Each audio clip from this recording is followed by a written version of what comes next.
Depuis la sortie du nouveau Mac Mini, j'étais super excité de l'avoir et je l'ai enfin. Donc, je peux enfin vous déballer le Mac Mini M4. Nouveau design aussi, comme on peut voir, la boîte est tout petite. Donc, on va voir aussi la taille, gabarit. Déjà au niveau du poids, là, je vous le dis, ça l'a quand même changé. Mais on va comparer également avec le Mac Mini M2 d'ancienne génération pour voir un petit peu la taille et comparer aussi avec d'autres appareils Apple, histoire de comparer davantage la taille du nouveau Mac Mini M4. Bref, fini le blabla, on passe maintenant au déballage. Évidemment, comme sur tous les nouveaux produits Apple, on a deux petites languettes à l'arrière, donc qui vont nous permettre d'ouvrir la boîte. Oh.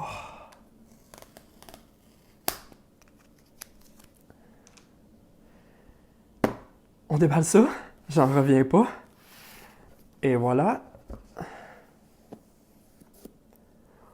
Oh. OK. On dirait un mini Mac Studio. C'est minuscule. J'adore. Puis, chose aussi qui a fait beaucoup polémique, c'est le bouton d'alimentation qui se situe désormais dans le bas du iMac, c'est-à-dire en dessous. Bon, est-ce que ça crée une situation pour lesquelles on a besoin d'ouvrir l'ordinateur? Peut-être, mais pour les rares fois que ça arrive, je dis pas ça qui est problématique. Ils ont également changé le processus au niveau de la ventilation sur le dessous. Donc, ça permet justement d'avoir une meilleure conception et une meilleure dissipation de la chaleur. Bref, on met ça de côté pour l'instant. On va regarder ce qu'on a d'autre dans la boîte.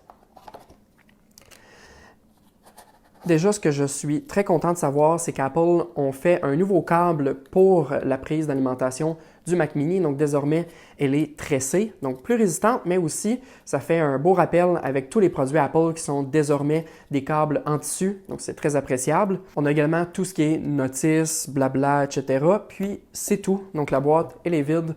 Donc, plus rien. On a juste câble d'alimentation, notice, et Mac Mini. Ce qu'il faut savoir, c'est que le modèle que je déballe aujourd'hui, c'est le processeur M4 régulier, donc avec 10 cœurs graphiques, 10 cœurs central. On a également 16 GB de mémoire unifiée qui viennent désormais par défaut. Donc oui, on passe de 8 à 16 désormais avec les nouveaux modèles. Et le stockage qui commence à 256. Moi, actuellement, j'ai le modèle en 512 entre les mains. Petite tristesse par rapport à l'ancien Mac Mini versus le nouveau, c'est qu'on a désormais que des prises USB-C. Est-ce que c'est à cause d'une situation, j'ai le goût de dire plus ou moins, parce que la plupart des accessoires aujourd'hui en 2024 fonctionnent soit en Thunderbolt, donc avec une vitesse plus rapide, sous forme de USB-C. On a 3 prises Thunderbolt à l'arrière et maintenant 2 prises à l'avant. Autre chose, c'est qu'ils ont décidé de mettre la prise mini jack à l'avant du Mac également, ce que je trouve pas très esthétique honnêtement, mais bon, c'est une décision qu'Apple a décidé de prendre, mais encore là, je trouve que c'est plus ou moins pertinent. Ce qui est pertinent à savoir, c'est qu'on a la prise HDMI, donc ça, c'est le fun à avoir pour brancher évidemment des écrans externes, parce que évidemment, c'est comme une petite tour, là, donc il faut le relier à un écran. Ce que je vais vous montrer, évidemment, c'est le comparer avec le Mac Mini M2 que j'ai actuellement. Donc déjà, au niveau du gabarit, oh my God! Non, pour vrai, c'est fou, là.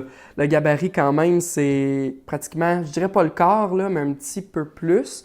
Puis au niveau de la hauteur, bon, c'est un petit peu plus haut, ça, on peut le voir aussi. Mais ce qui est intéressant, c'est surtout, je trouve, le dessous. Ils ont mis une petite surface en caoutchouc, chose qu'on n'avait pas avant.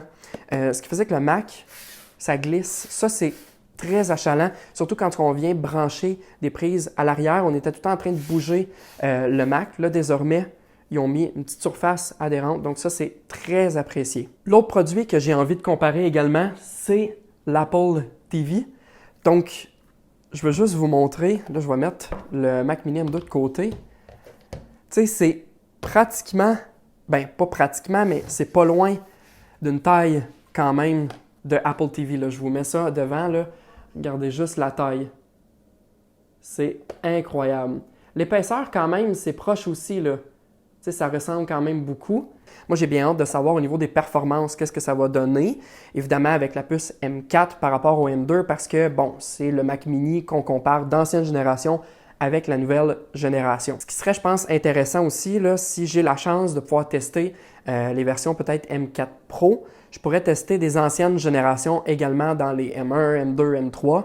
Vous me direz en commentaire si c'est quelque chose qui vous intéresse comme vidéo. Au niveau du poids, tu sais, quand je compare l'ancien Mac Mini, là, j'aurais quasiment le goût de dire, pratiquement la moitié du poids. Donc, c'est extrêmement léger. C'est impressionnant, là, je ne sais pas comment Apple a pu faire autant de performances dans un petit gabarit. Regardez juste, c'est fou, là. C'est carrément un ordinateur qu'il y a là-dedans. Tu sais, je veux dire, j'ai l'impression qu'Apple a voulu vraiment maximiser les performances tout en étant compact, puis sachant aussi que quand même, on peut avoir des grosses performances. Je vous laisserai justement un descriptif du maximum des performances qu'on peut avoir avec le Mac Mini actuellement. Mais tu sais, je veux dire, on se rapproche quand même du Mac Studio, là. Le Mac Studio, on se rappelle, c'est plus épais qu'un ancien Mac Mini comme ça et plus haut. C'est assez intéressant, là. Tu sais, je veux dire, je vous le remonte, là. J'abuse, honnêtement, j'abuse, mais c'est fou, là. J'en reviens pas. Je pense qu'Apple, justement, a voulu attendre quelques années parce que ça fait déjà longtemps là, qu'on a le design de l'ancien Mac Mini. Là, ça fait du bien d'avoir un renouveau. On était dû, puis Apple vraiment me surprend au niveau du gabarit. Bref, c'est ce qui complète la vidéo déballage aujourd'hui du Mac Mini. J'espère que c'est quelque chose qui vous a plu. Évidemment, si vous avez déjà le Mac Mini M4 ou même le Mac Mini M2, dites-moi en commentaire si vous aimeriez peut-être faire la transition du M2 au M4 ou si vous ne pensez pas que ça vaut la peine. Bref, moi, je vais tester les performances et voir si ça vaut la peine et je vous en ferai une vidéo. Et si jamais vous êtes intéressé par l'ancienne génération, je vous laisse une vidéo juste ici. Et sur ce, nous on se retrouve dans une prochaine vidéo. Sur ce, salut!